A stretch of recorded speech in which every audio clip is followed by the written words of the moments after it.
We are living through a period where there are actual legal reckonings for some lies.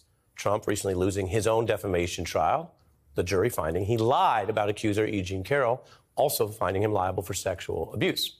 Fox News paying a record penalty, over $700 million. Do you remember when that was? We checked. It was actually exactly 1 month ago today. And then under a week after that payout, to Rupert Murdoch and Fox News deciding to oust Tucker Carlson, who was their most watched anchor, but was ensnared in problems from specifically evidence exposed by that lawsuit.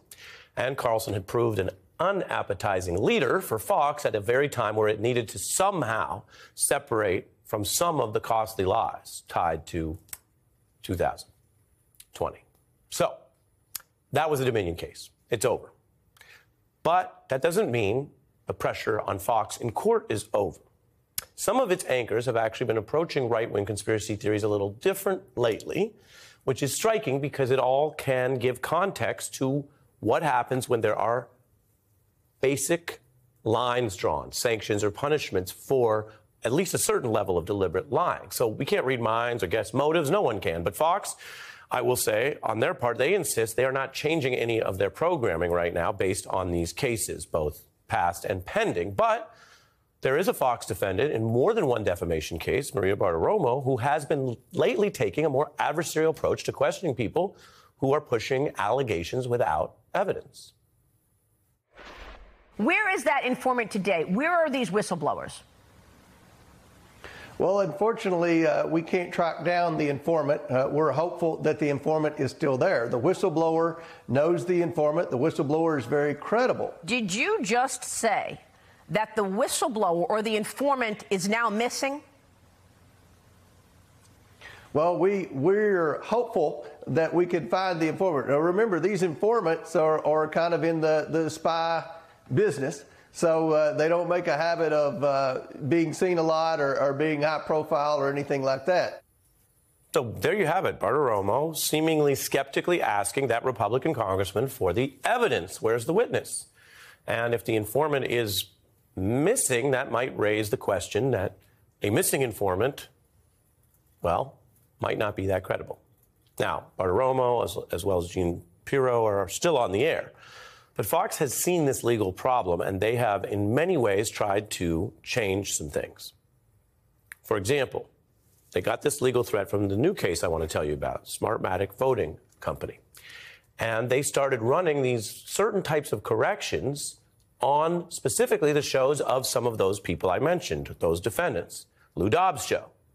And then it was repeated over the weekend on Bartiromo's show, who I just showed you, and Pirro, who I mentioned. It was presented as a kind of a news interview with an election tech expert. So, again, there's a new multi-billion-dollar case about some of this against Fox. So we want to show you where this started. Here's Lou Dobbs dealing with some of this at the time. One of the companies is Smartmatic, and we reached out to one of the leading authorities on open source software for elections, Eddie Perez, for his insight and views. Have you seen any evidence that Smartmatic software was used to flip votes anywhere in the U.S. in this election? I have not seen any evidence that Smartmatic software was used to delete, change, alter anything related to vote tabulation. That is a fact check, a correction to some of the very conspiracy theories that Dobbs and others were platforming. And that is, again, an example of if there's pressure in a line, maybe some journalism occurs. Now, that should have happened earlier, right? You can always check things and then clear them for air. That's how it's supposed to work. But Fox was pretty swift with that correction. We showed you that they did it on Dobbs' show. And then I want to remind you, they then canceled Dobbs' show. And that was actually the day after he was named in the Smartmatic case. It was about a month after Dominion also sent its own separate letter threatening their lawsuit, and we know where that went. Now, Fox, again, I want to be clear about what they say, that they do programming changes. This was part of what they called planned changes. So you can decide for yourself whether you see a theme here, but Fox asserts that Dobbs was canceled anyway, planned, meaning the implication is they were going to do it anyway. Of course, there are a lot of folks and critics of Fox who say, no, only when pressed do they do the fact-checking, and they ran that fact-check on Dobbs' show and then yanked it. Now, today, is a hearing in the Smartmatic case, and it's all about getting evidence. And what has moved Fox, of course, in the Dominion case was evidence. Smartmatic names these hosts as defendants. You can see the names highlighted, and they want $2.7 billion in damages. Now, that would be an even larger payout than we saw in the other case. Now, think about what the core claims are here. This new case is alleging that Fox spread false, defamatory claims or lies, that voting software rigged the 2020 election, that Trump lost from that rigging, which is false. And this all sounds familiar, that the hosts and networks were effectively going beyond reporting that or featuring that they, quote, endorsed and participated in statements proven false. With the assistance of Smartmatic software, a backdoor is capable of flipping votes. It was formed really by three Venezuelans who were very close to the dictator Chavez. Numerous security flaws were discovered in Smartmatic software. Now, we picked our order on purpose. First, we showed you the ultimate correction, what Dobbs ran or was forced to run, but there you just saw him very briefly. We don't want to show too much of it, pushing this kind of stuff. Now, Smartmatic thinks they have strong evidence, both on air and off, about those assertions and claims actually meeting what is still the high legal bar of defamation. The case is going forward with demands for evidence from the Trump campaign. If you remember all that stuff we learned about Tucker Carlson, could be interesting to see what other campaign officials may have written or texted when they didn't think it would come out. Today, the hearing was on discovery. We don't have all the details on that yet, but it is interesting that this is going forward. Fox has a very clear sense of how these things work because they just went through this. There's another hearing a week from today, and if this is not settled, the trial would be set for, we believe, based on what we know, likely next year. These things do take time.